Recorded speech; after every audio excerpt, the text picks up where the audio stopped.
Drag Queen Story Hour is a disgusting campaign of mental child molesting that is sweeping the USA. Other Western countries, including Britain, are also now suffering from the same homosexual assault on the innocence of children.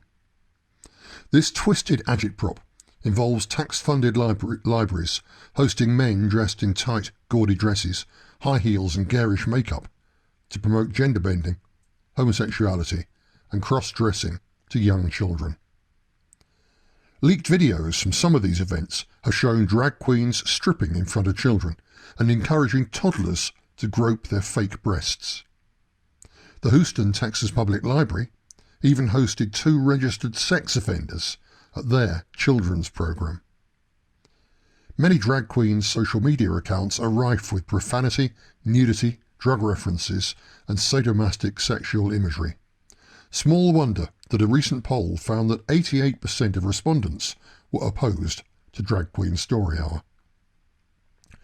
So exactly why has this sick and bizarre fetish promotion spread so far and so fast? Who is behind this campaign to sexualise and pervert young children? The first place to look for answers to this question is the American Library Association. On the surface, the ALA sounds like a harmless, administrative government agency overseeing American public libraries. But this is not the case, for the ALA is an agenda-driven political vehicle being used by wealthy elites to disseminate poisonous ideologies to children under a very thin cloak of education. Now with more than 57,000 dues-paying members, the ALA was founded back in 1876 to promote public literacy through libraries. But as early as the 1930s, it was promoting the agendas of various communist front groups. By 1969, the ALA had launched a Social Responsibilities Roundtable. This now oversees a number of subgroups, including the Feminist Task Force, the International Responsibilities Task Force, the Martin Luther King Jr. Holiday Task Force, the Rainbow Project Task Force, and the Task Force on the Environment. In 1970, the ALA founded the first LGBT professional organisation called the Task Force on Gay Liberation, now known as the Gay, Lesbian, Bisexual and Transgender Roundtable. Israel David Fishman, the son of a rabbi, came up with the idea of using the ALA and the library system to promote gay liberation, which, in the 1970s and 80s, clearly and plainly included pedophilia. So it is no surprise to find that the ALA website now provides toolkits for Drag Queen Story Hour events, press kits, and advice on how to shut down protests by angry parents. Now let's take a look at the individuals and the big money that introduced the Drag Queen Storytime concept to the ALA in the first place. Drag Queen Storytime as a concept was created by a lesbian named Michelle T., real name Thomas Isk, and Radar Productions of San Francisco. Radar Productions is a Bay Area production company whose mission statement reads, quote, "Radar is a Bay Area queer literary arts organisation creating and supporting a community of queer artists through commissioning, developing and presenting groundbreaking literary work," unquote.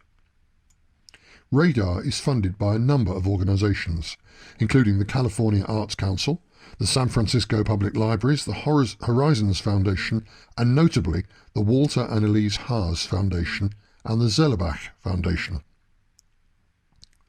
The Walter and Elise Haas Foundation is a Bay Area philanthropy founded by Walter Haas. Walter Haas is the son of Jewish Bavarian immigrants who married Elise Stern, daughter and niece of the founder of Levi Strauss Jeans. Haas is best known for being the president of Levi Strauss from 1928 to 1955 and is credited with saving and growing the brand. Today, the Walter and Elise Haas Foundation focuses its energy and capital on 5 areas, according to the website: the arts, economic security, education, Jewish life, and net safety, which almost certainly means massive censorship. The Zellerbach Family Foundation is the other Bay Area philanthropic organisation that funds Radar Productions and Drag Queen Story Hour. The Zellerbachs own a huge paper and paper pulp conglomerate and enormous timber and land holdings in the Pacific Northwest. A high portion of the Zellerbach Family Foundation's operating budget is also devoted to encourage mass immigration and refugee resettlement in the USA. The Zellerbach Foundation has donated over $46 million to date and is devoted to building vibrant communities by supporting refugee and resettlement NGOs like the Tahiri Justice Center, which has, quote, served over 25,000 courageous individuals fleeing violence since 1997, unquote. Its executive director, Morgan Wiebel, states, quote, without the critical support of the Zellerbach Family Foundation, Tahiri would be unable to continue its necessary work to support immigrants, unquote. One analysis of the Zellerbach's efforts to encourage the darkening of America are based on the fact that, being descended from Jewish immigrants themselves, they are sympathetic to immigrants wanting to gatecrash the American dream.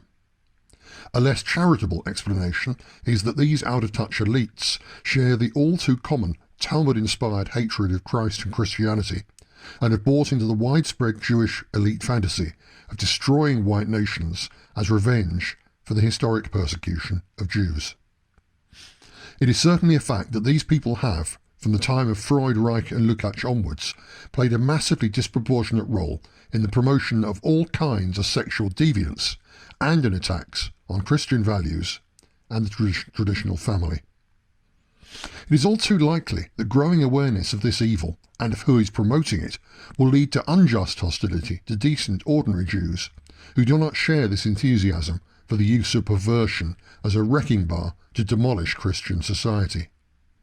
It is wrong to try to pretend, as the cowardly mainstream conservative movement invariably does, that this problem does not exist. But the flip side of the coin, by which neo-Nazi agitators seek to use these facts to incite hatred of Jews in general, is both immoral and counterproductive.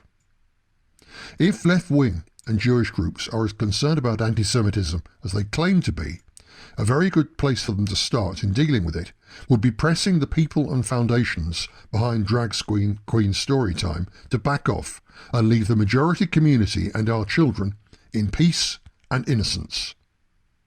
For our Lord's opinion of and plans for those who lead these little ones astray is crystal clear.